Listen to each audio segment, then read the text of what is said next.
Welcome to കാത്തൂസ് media. ഇന്ന് നമ്മൾ discuss ചെയ്യുന്നത് 5ാം ക്ലാസ്സിലെ അറിവിൻ്റെ ജാലകങ്ങൾ എന്ന പാഠഭാഗമാണ്. നാം നമ്മുടെ ചുറ്റുപാടുമുള്ള കാഴ്ചകൾ കാണുന്നത് കണ്ണിലൂടെയാണ്. കണ്ണിലെ ലെൻസിലാണ് വസ്തുക്കളുടെ തലകീഴായ പ്രതിബിംബം ഉണ്ടാകുന്നത്. കണ്ണിൽ റെറ്റിന എന്ന സ്ക്രീനിലാണ് പ്രതിബിംബം തലകീഴായി പതിയുന്നത്. അപ്പോൾ കണ്ണിലെ റെറ്റിനയിൽ പ്രതിബിംബം പതിയുന്നു. അത് എങ്ങനെയാണ്? തലകീഴായിട്ടാണ് പതിയുന്നത്.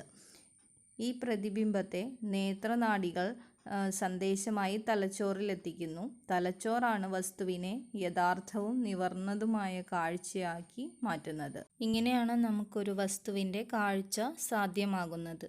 ഒന്നുകൂടെ നോക്കാം. കണ്ണിലെ ലെൻസിൽ വസ്തുക്കളുടെ തലകീഴായ പ്രതിബിംബം ഉണ്ടാകുന്നു. റെറ്റിന എന്ന സ്ക്രീനിലാണ് ഈ പ്രതിബിംബം തലകീഴായി പതിയുന്നത്. ഈ പ്രതിബിംബത്തെ നേത്രനാഡികൾ സന്ദേശ രൂപത്തിൽ തലച്ചോറിലെത്തിക്കുന്നു. തലച്ചോറ് വസ്തുവിൻ്റെ യഥാർത്ഥവും നിവർന്നതുമായ കാഴ്ച സാധ്യമാക്കുന്നു. ദ്വിനേത്ര ദർശനം, ബൈനോക്കുലർ വിഷൻ. രണ്ടു കണ്ണും ഒരേ സമയം ഒരേ ബിന്ദുവിൽ കേന്ദ്രീകരിച്ച് കാണാൻ കഴിയുന്നതിനെയാണ് ദ്വിനേത്ര ദർശനം അഥവാ ബൈനോക്കുലർ വിഷൻ എന്ന് പറയുന്നത്. ഇതുമൂലം വസ്തുക്കളുടെ അകലം, സ്ഥാനം എന്നിവ നമുക്ക് കൃത്യമായി തിരിച്ചറിയാൻ കഴിയുന്നു.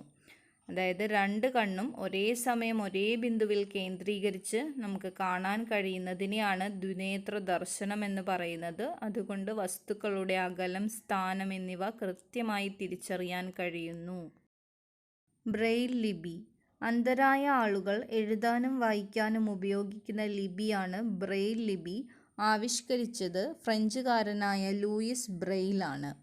ഉയർന്നു നിൽക്കുന്ന കുത്തുകളാണ് ബ്രെയിൽ ലിപിയിൽ വായിക്കാനായി ഉപയോഗിക്കുന്നത്. അന്ധരായ ആളുകൾ എഴുതാനും വായിക്കാനും ഉപയോഗിക്കുന്ന ലിപി ലൂയിസ് ബ്രെയിലാണ് ആവിഷ്കരിച്ചത്. ഉയർന്ന കുത്തുകളിൽ തൊട്ടാണ് വായിക്കുന്നത്. White cane. അന്ധരായ ആളുകൾ നടക്കാൻ ഉപയോഗിക്കുന്ന അലുമിനിയം ദണ്ഡാണ് വൈറ്റ് കെയിൻ. ഏതാനും ജീവികളും അവയുടെ പ്രത്യേകതയുമാണ് നാം ഇനി നോക്കുന്നത്. First one, മരയോന്ത്.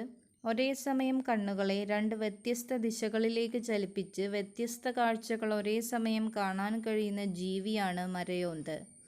മൂങ്ങ. പിറകോട്ട് തിരിഞ്ഞ് കാണാൻ കഴിയുന്ന പക്ഷിയാണ് മൂങ്ങ. പൂച്ച. പൂച്ചയുടെ കണ്ണിലെ കൃഷ്ണമണി പകൽ വെളിച്ചത്തിൽ ചുരുങ്ങിയതും രാത്രി വികസിച്ചതുമായിരിക്കും. അതുകൊണ്ട് തന്നെ നേരിയ പ്രകാശത്തിലും പൂച്ചയ്ക്ക് കാഴ്ച സാധ്യമാണ്. ഒരേ സമയം കണ്ണുകളെ രണ്ട് വ്യത്യസ്ത ദിശയിലേക്ക് തിരിച്ച് ചലിപ്പിച്ച് കാണാൻ കഴിയുന്ന ജീവിയാണ് മരയോന്ത്. മൂങ്ങയ്ക്ക് പിറകോട്ട് തിരിഞ്ഞും കാണാൻ കഴിയും. പൂച്ചയ്ക്ക് രാത്രി അതുപോലെ തന്നെ നേരിയ പ്രകാശത്തിൽ പോലും കാഴ്ച സാധ്യമാണ്. ഘ്രാണശക്തി കൂടുതലുള്ള ജീവിയാണ് സ്രാവ്. രുചി അറിയുന്ന വിധം. ഭക്ഷണം ഉമിനീരിൽ അലിഞ്ഞ് നാക്കിലൂടെ രസമുകുളങ്ങളെ ഉത്തേജിപ്പിക്കുന്നു.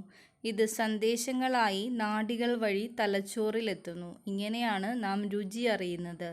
ഭക്ഷണം ഉമിനീരിൽ അലിഞ്ഞ് നാക്കിലൂടെ രസമുകുളങ്ങളെ, അതായത് ടേസ്റ്റ് ബഡ്സിനെ ഉത്തേജിപ്പിക്കുന്നു. ഇത് സന്ദേശങ്ങളായി നാഡികൾ വഴി തലച്ചോറിലെത്തുന്നു.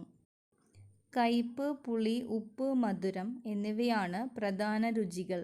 അതിൽ കയ്പ് നാക്കിൻ്റെ പിൻഭാഗത്തും മധുരം നാക്കിൻ്റെ മുൻഭാഗത്തും പുളി, ഉപ്പ് എന്നിവ നാക്കിൻ്റെ വശങ്ങളിലുമാണ് കാണുന്നത്. ജ്ഞാനേന്ദ്രിയങ്ങൾ. ചുറ്റുപാടിനെക്കുറിച്ച് അറിവ് നൽകുന്ന അവയവങ്ങളാണ് ജ്ഞാനേന്ദ്രിയങ്ങൾ. കണ്ണ്, മൂക്ക്, ചെവി, നാക്ക്, ത്വക്ക് എന്നിവയാണ് നമ്മുടെ ജ്ഞാനേന്ദ്രിയങ്ങൾ. ചുറ്റുപാടിനെക്കുറിച്ച് നമുക്ക് അറിവ് നൽകുന്ന അവയവങ്ങളാണ് കണ്ണ്, മൂക്ക്, ചെവി, നാക്ക്, ത്വക്ക് മുതലായവ. അവയാണ് ജ്ഞാനേന്ദ്രിയങ്ങളെന്ന് വിളിക്കുന്നത്. Snellen's chart. കാഴ്ചശക്തി പരിശോധിക്കാൻ ഉപയോഗിക്കുന്ന ചാർട്ടാണ് സ്നെല്ലൻസ് ചാർട്ട്. 7 വരികളാണ് ഇതിലുള്ളത്. 7 വരികളാണ് സ്നെല്ലൻസ് ചാർട്ടിലുള്ളത്. 6 മീറ്റർ അകലെ നിന്ന് വേണം നമ്മൾ സ്നെല്ലൻസ് ചാർട്ട് റീഡ് ചെയ്യാൻ. കാഴ്ചശക്തി പരിശോധിക്കാൻ ഉപയോഗിക്കുന്ന ചാർട്ടാണ് സ്നെല്ലൻസ് ചാർട്ട്. 5ാം ക്ലാസ്സിലെ ബേസിക് സയൻസിലെ അറിവിൻ്റെ ജാലകങ്ങൾ എന്ന പാഠഭാഗമാണ് ഇന്ന് നമ്മൾ ഡിസ്കസ് ചെയ്തത്. ഇതിനു മുന്ന് 2 പാഠഭാഗങ്ങൾ നമ്മൾ ഡിസ്കസ് ചെയ്തിട്ടുണ്ട്. സസ്യലോകത്തെ അടുത്തറിയാം, വിത്തിനുള്ളിലെ ജീവൻ എന്നിവ. അടുത്ത 2 ചാപ്റ്റേഴ്സ് കൂടി ആകുമ്പം 5ാം ക്ലാസ്സിലെ ബേസിക് സയൻസിലെ ഫുൾ ചാപ്റ്റേഴ്സും ബയോളജിയായിട്ട് റിലേറ്റ് ചെയ്തത് തീരും. വീഡിയോ ഇഷ്ടമായെങ്കിൽ ലൈക്ക് ചെയ്യുക, ഷെയർ ചെയ്യുക, സബ്സ്ക്രൈബ് ചെയ്യുക, നിങ്ങളുടെ വിലയേറിയ അഭിപ്രായങ്ങൾ കമൻറ്റ് ചെയ്യുക. See you all in the next video. Thank you.